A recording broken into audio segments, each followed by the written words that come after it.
адразу ясна, што Панямонне атрымала сваю назву ад галоўнай свае ракі, у басейне якой яно і ляжыць, Нёмана, таго, які, як кажа беларуская прыказка, пачынаецца з арэхавай шкарлупінкі.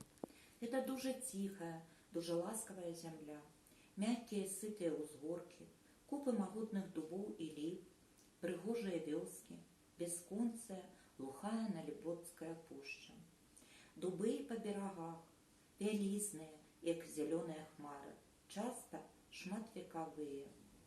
І тое, што надае мясцовасці асабліва рамантычны характар, замкі, што збольшага ляжаць у руінах, на ўзгорках, на берагах рэк, на астравцах.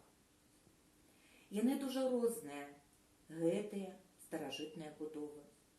То гэта проста нібы каменныя загоны, квадрат высачэзных муроў метраў 3 таўшчынёй, ліда.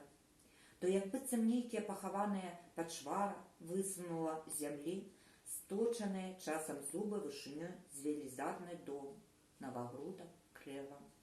А часам гэта вялічныя бела-чырвоныя вежы, муры. Прыкладзі крыху працы і маеш цудоўны дом адпачынку, мір.